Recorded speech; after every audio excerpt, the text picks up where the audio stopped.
Dan, let me just add something. Dan, let me just add something. You know, one of the greatest examples of exactly what they were talking about happened right close to me is where an arrogant, long-term state representative stood up in front of a group of people and wouldn't answer questions, didn't like what he was saying, and he finally just said, if you don't like me, fire me. And you know what? Joanne Fleming, you fired him. You did it.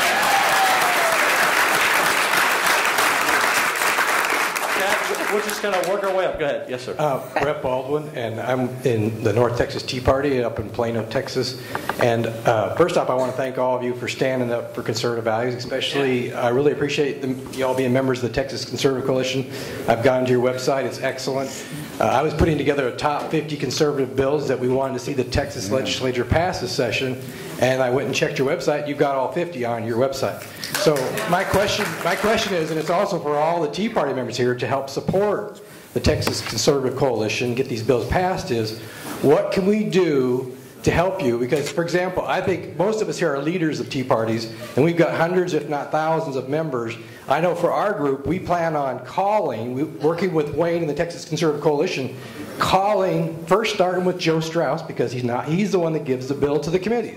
And if he doesn't give it out, I want us to all call him every single day until those top bills get out of his hands to those committee chairs. And then we call the committee chairs every single day until our bills are out of his hands. And then we call each member on that committee to vote for the bills every single day until the bill is voted out of the committee. There's no excuse. We have at least 40 to 50,000 Tea Party members across the state. If that's our minimum, let's just say that we only have 40,000 people. If we're having thousands of phone calls today to these representatives, they are going to say no mas. So, how can we help you? I think really... That's the process. I think really... Right there. If you can do that, then we're on the right track. I think we need... And I'm hoping Wayne is the man. I'm hoping you're the leader of holding the reps accountable, because you were on the platform committee. Most of our bills, folks, were on those 46 legislative agendas. Almost all of our things were there. So if Wayne can be our leader, and we're his helpers to get these legislative we have to call them and just beat the hell out of them with phone calls. Amen. I think we can pull this off. Let me say that there is no single leader as such. What I would encourage you to do, I was asked at a Tea Party meeting somewhere, what can you do as citizens beyond I'm preaching to the choir, okay, you're here. But the message you need to spread for all of these members on the stage and the others that stand by those pledges that you always hear us doing at campaign time, it's that, think of this, the day that you back home will throw a parade and celebrate the state representative or senator that comes home that does not bring home the new loop around town, the new auditorium downtown, the new library expansion. That's when we'll start seeing things change in the state of Texas. Amen. Joanne, let's go to Joanne, and I'm going to bounce back and come back because we have some people in the back row. We don't want to make them wait till last. Go ahead, Joanne, and we'll get back up front. First of all, I want to thank you for serving. I'm a recovering elected official myself. So I thank you for serving because your families have to sacrifice quite a lot.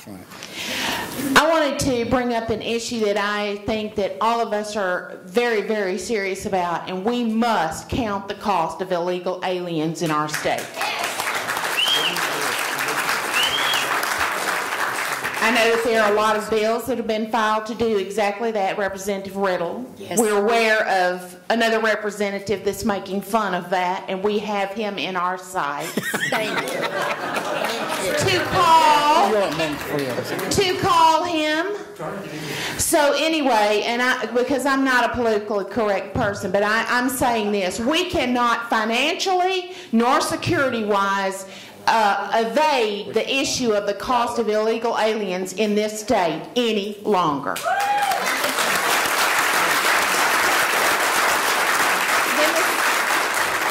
Thank you very much, because that bill I think is really critical, because and I have really come under fire with it. But what I have said is that it's all about transparency. It's all about allowing the people who are paying the tab to know who they're paying for and what they're paying for. And that's the bottom line. It's about accountability and transparency. Well, thank you so much. And then the second quick thing we need is truth in budgeting. It's time to stop diverting money, and I'm going to talk, the hot button issue with me is this gas tax thing. And Senator Eltife knows it. Okay? We've got to stop diverting money from its intended purpose, original purpose. And I know some of those funds go to DPS. We want to fund DPS, but we need truth in budgeting so that we know how much DPS needs, and we need to fund DPS the amount they need. But as far as roads and bridges and infrastructure is concerned, all the money that we already pay in gas tax needs to go for those things, for infrastructure, for roads, bridges, I think you'll find unanimous support. for maintenance and repair and for congestion. Then TxDOT needs to be cleaned up. Amen. And TxDOT needs to get this message. All of us would like parks and bike trails. Bikes don't go fast enough for me, so I leave them alone. But as for park infrastructure, if I had enough time, if we weren't fighting liberals, I'd go sit in a park. But we need, so I'm saying is we need to make the top priority the main thing, and stop playing games. Thank you. You need to get back on the wagon and run for office again. Let's go to the back row. Let's go to the back row. And then we'll come back up here. And then we'll hit the signs. We'll try to. We said we were going to close at 4. Let's go to 4:15 because I don't want to hold you up and other commitments. And I promised my wife I'd take her to church at 5:30. So we'll wrap up in 15 minutes. We ought to be able to handle everything. I want to make a statement and then ask a question. The statement to answer the question of what happened to the 10th Amendment is the 17th Amendment is what happened to the 10th Amendment. And I don't see, as much as I preach this and everybody I talk to, the only thing I hear from politicians is, well, you'll never be able to do anything about that. How do we start to do something about it? The senators in the United States Congress should be elected by the state legislatures, just like the Constitution laid out. And we're not ever going to have states' rights until we have state responsibility by the senators. And by the way, before people start to ease out, and I know some will, be sure, following back up on this question, how can you help us? We need to be able to get in touch with you. I know I can get in touch with Phil or Dean or Greg and some other people, but if you are here kind of independently, be sure that if we don't have your email address, that someone does that communicates with us, because we're going to put out the clarion call at times, and we need to be able to get to you so you can get to everyone else. That's right. Let's go ahead. Panel, anything on the 17th before I pop mine? You know, I'll just say this, that it's just been in the last year or so that this idea came up of pointing out that that's a problem. And I had actually never thought about that before. And there's no question that if your legislatures did still elect your U.S. Senator, that they would be exceptionally responsible to your legislature. Obamacare never would have passed. That's exactly right. And a number of other things also with regard to the way everything happens. So we've got a ways to go on that. We do. I'm Larry Lane, but it is Kingwood a very Tea good Party. idea. Kingwood Tea Party, Harris County Precinct Chairman, and Texas Son of Liberty Rider. Ladies and gentlemen, today we have spoken only of the general revenue part of the budget.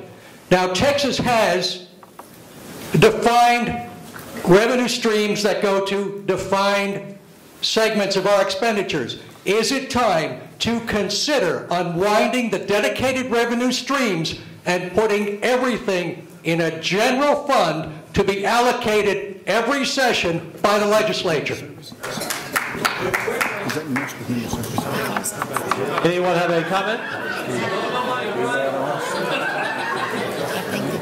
Is it most of human service? Any comments? It still comes under the federal. It still comes under. Okay, let me try. The part of the budget, and this may not be, the part that we find are dedicated, that we find in trying to deal with this budget crisis that we have now, or the budget problem, or the good opportunity to clean up government, however you look at it, is the fact that there are dedicated funds mostly from the federal government on the human service side. Understand, when I came to this legislature, there's only 3 items in the Constitution that we're supposed to spend money, or we have to spend money for.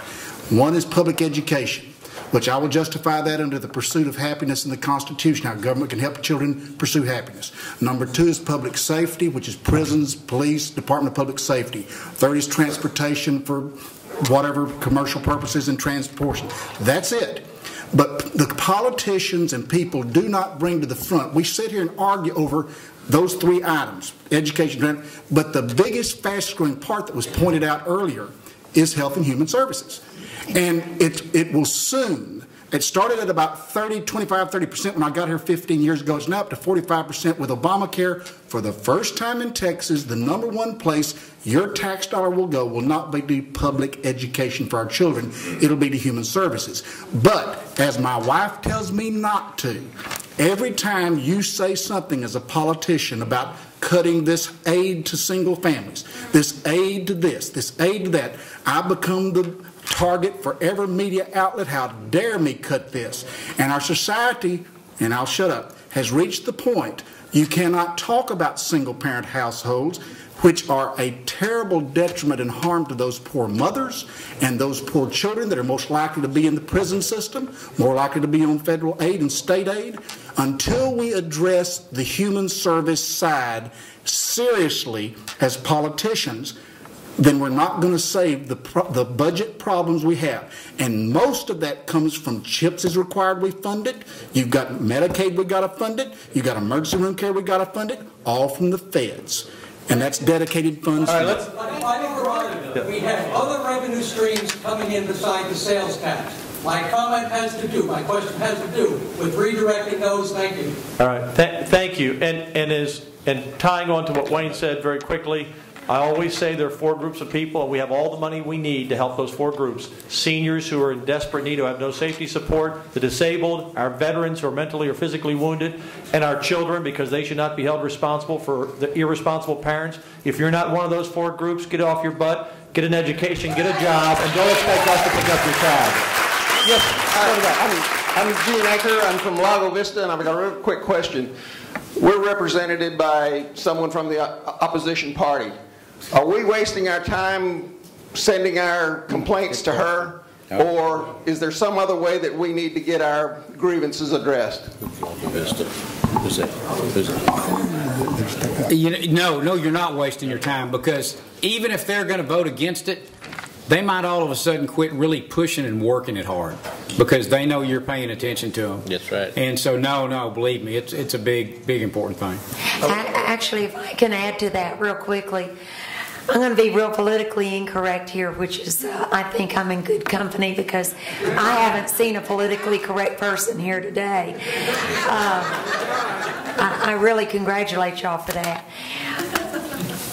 Every elected official, before any of us make any vote, we want to do, first of all, what is right and what is right for our district. But we also look and see how many votes is it going to win us, how many votes is it going to lose us. To tell you that doesn't exist, I wouldn't be truthful with you. And I'm just telling you the flat out truth the way it is.